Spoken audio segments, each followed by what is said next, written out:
ఇక రాజకీయ కుట్రల్లో భాగంగానే తన తండ్రిని సెక్స్ స్కాండల్లో ఇరికించారని సత్యవేడు ఎమ్మెల్యే కోనేటి ఆదిమూలం కుమారుడు సుమన్ ఆరోపించారు. నామినేటెడ్ పదవుల కోసమే ప్రత్యర్థులు ఇలా చేశారని మండిపడ్డారు. అయితే ఈ కుట్ర చేసిన వ్యక్తులకు ఖచ్చితంగా దేవుడు శిక్షిస్తాడని చెప్తున్నారు.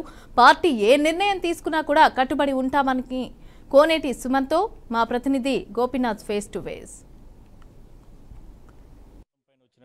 ఆరోపణలకు సంబంధించి ఇప్పటికే ఎందుకంటే ఒక మహిళ వచ్చి నేరుగా తనపైన లైంగిక దాడి చేశారంటూ కూడా ఆరోపిస్తున్న పుస్తకంలో వాస్తవాలను తెలుసుకునేందుకు మనం ఆయన ఇంటి వద్దకు రావడం జరిగింది. ఆయన కొడుకు సుమన్ గారు ఉన్నారు.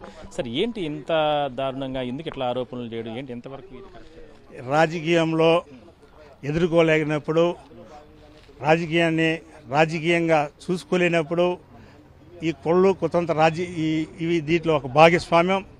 ఇవన్నీ నిజ జీవిత సినిమాలు చూస్తూ ఉంటాము.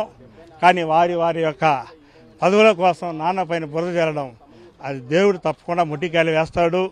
తప్పకుండా పార్టీకి కార్యకర్తలకి నాయకులు ఎవరు కష్టపడ్డారో వాళ్ళందరికీ కూడా ఎవరు మంచి చెడు అనే విషయం తెలుసు. దీనిపై నాన్నపైన బురద జల్లితే అది తప్పకుండా పార్టీ నిర్ణయం తీసుకుంటుంది కూడా భావిస్తున్నాం. ఏమనుకుంటున్నారు అసలు వాస్తవ పరిస్థితి? అంటే ఆమె ఎవరు, అసలు ఏంటి, గతంలో ఆమెకు సంబంధించినటువంటి ఇష్యూస్ ఏంటి, ఏమున్నాయి?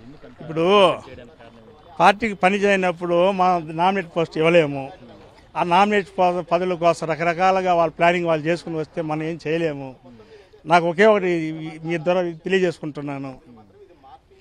వారి స్వలాభం కోసం వారు చేసుకుని పదవుల కోసం చేసుకుని నాన్ని ఇబ్బంది పెట్టాలనుకుంటే తప్పకుండా దేవుడు మొట్టికాయలు వేస్తారు. గతంలో ఆయన వైసీపీలో ఉన్నారు, ఇప్పుడు టీడీపీలోకి వచ్చారు. అట్లా ఆ పార్టీకి సంబంధించిన వ్యక్తులు అయినా సరే ఈయన టార్గెట్ చేయడానికి ఈ రకంగా మహిళను వాడుకున్నారా ఏంటి? ఇప్పుడు వైఎస్ఆర్ కాంగ్రెస్ పార్టీలో ఒక భాగం, తెలుగుదేశం పార్టీ నాయకులు పెద్దవాళ్ళందరూ ఉన్నారు, వాళ్ళు ఒక భాగం. ఇద్దరు కలిసి ఓడగొట్టాలన్నప్పుడే ఓడగొట్టలేకుండా పోయారు. మరి ఇవన్నీ కుట్రతో భాగం లేకుండా ఏమి చెప్పాలి మనం? ఏదేమైనా వారి స్వార్థం కోసం మంచి చెడు, రాజకీయంలో మంచి చెడు ఉంటుంది. ఆ రోజు వైఎస్ఆర్ కాంగ్రెస్ పార్టీ ఉన్నప్పుడు అక్కడ పనిచేశారు నాన్నగారు, 7 రోజు తెలుగుదేశం పార్టీకి వచ్చిన ఇక్కడ పనిచేశారు. గెలుపు ఓటములు నిర్ణయం చేసేది ప్రజలు, నాయకులు కాదు కదా. నాయకుడు అంటే మనకి దేవుడితో సమానమైనటువంటి చంద్రబాబు నాయుడు గారు, లోకేష్ అన్న గారు, నాన్నగారు అభిమానంతో బీఫామ్ ఇచ్చారు.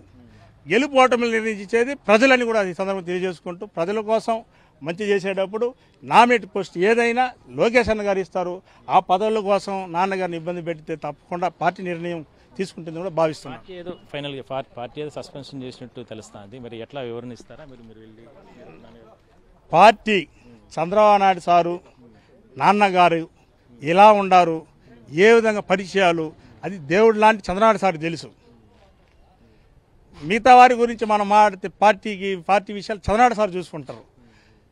పార్టీకి ఓటైన వాళ్ళు పార్టీ నాయకులు కాదు కదా, పార్టీ కార్యకర్త కూడా కాదు కదా. కొంతమంది పెద్దవారందరూ నాన్న పైన కుట్రతోనే భాగంతోనే ఇలా చేయడం జరిగింది. మొత్తం మీద అంటే ఏదైతే ఆదిమూలం ఎమ్మెల్యే గారికి సంబంధించిన ఇష్యూస్ ఏదైతే ఉన్నాయో ఆయన ఇంటి వద్దకు మనం రావడం జరిగింది. ఆయన ఇంట్లో ఉన్నారు ప్రస్తుతానికి. అయితే ఈ ఇష్యూలో ఆయన కొడుకు సుమన్ మాట్లాడుతూ, ఎందుకంటే గతం నుంచి కూడా అంటే తెలుగుదేశం అంటే అప్పట్లో వైసీపీలో ఉన్నారు, వైసీపీ పార్టీ నుంచి కూడా ఆయన తెలుగుదేశం పార్టీలో చేరిన తర్వాత, గెలిచిన తర్వాత కేవలం ప్రజా ఆదరణతో ఆయన నిలబడడం జరిగింది, గెలవడం జరిగిందంటూ కూడా చెప్పడం జరిగింది. అంటే మొత్తం మీద ఈ ఇష్యూకి సంబంధించి మనం చూస్తే వీడియోస్ ఏదైతే ఉన్నాయో, ఒక మహిళకు సంబంధించిన వీడియోస్ ఏదైతే ఉన్నాయో ఇవన్నీ కూడా కేవలం ఆమె ఒక పదవుల కోసమే తమ తండ్రిని టార్గెట్ చేసి ఈ రకంగా ఇబ్బందులు గురి చేసిందంటూ కూడా ఆయన కొడుకు సుమన్ మాట్లాడడం జరిగింది. మనం ప్రస్తుతానికి ఇంటి వద్దే ఉన్నాం, ఆయన ప్రస్తుతానికి ఇంట్లో ఉన్నారు. ఈ రకమైనటువంటి ఆరోపణలు వస్తున్న నేపథ్యంలో ఆయన కొడుకు స్పందించడం జరిగింది.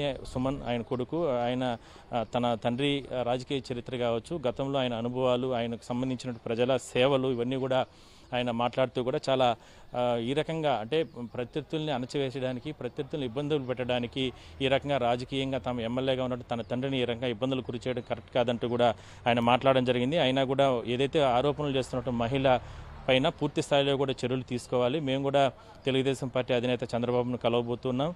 ఎందుకంటే ఇప్పటికీ కూడా పార్టీ కూడా సస్పెన్షన్ వేటు వేసిన నేపథ్యంలో ఎమ్మెల్యేని వివరణ కోరిన నేపథ్యంలో దీనికి సంబంధించి మేము కూడా వివరణ ఇస్తాం. ఖచ్చితంగా అవసరం వస్తే ఉన్నటువంటి ఏదైతే ఇక్కడ జరిగినటువంటి పరిణామాలన్నింటినీ కూడా ఆయన దృష్టికి తీసుకెళ్తామంటూ కూడా ఆయన సుమన్ ఇందాక కూడా బీఆర్కే న్యూస్తో మాట్లాడుతూ కూడా చెప్పడం జరిగింది. మొత్తం మీద ఏదైతే సత్యవేడు నియోజకవర్గానికి సంబంధించి ఎమ్మెల్యే ఆదిమూలంకి సంబంధించిన ఏదైతే ఈ ఒక మహిళ లైంగిక వేధింపులు లైంగిక దాడికి సంబంధించి ఏదైతే ఇష్యూస్ ఉన్నాయో ఇది ఇప్పటికే కూడా తెలుగుదేశం పార్టీ చాలా సీరియస్గా తీసుకోవడం జరిగింది. ఎమ్మెల్యేని సస్పెన్షన్ వేటు వేసిన తర్వాత పార్టీ పరంగా ఎటువంటి చర్యలు తీసుకోబోతున్నారు, రాబోయే రోజుల్లో ప్రభుత్వ పరంగా ఎటువంటి చర్యలు తీసుకోబోతున్నారో మనం వేచి చూడాల్సిన అవసరం అయితే ఉంది. అయితే దీనికి సంబంధించి ఎమ్మెల్యే ఎక్కడ కూడా ఇప్పుడు ప్రస్తుతానికి స్పందించలేదు. వాళ్ళ కొడుకు మాత్రమే స్పందించడం జరిగింది, సుమన్ కూడా. చూద్దాం మరి తెలుగుదేశం పార్టీ అధినేత ఎట్లా దీన్ని ముందుకు తీసుకెళ్తారో అదే స్థాయిలోనే ఆయన పైన ఏ రకమైనటువంటి చర్యలు ఉండబోతున్నాయి.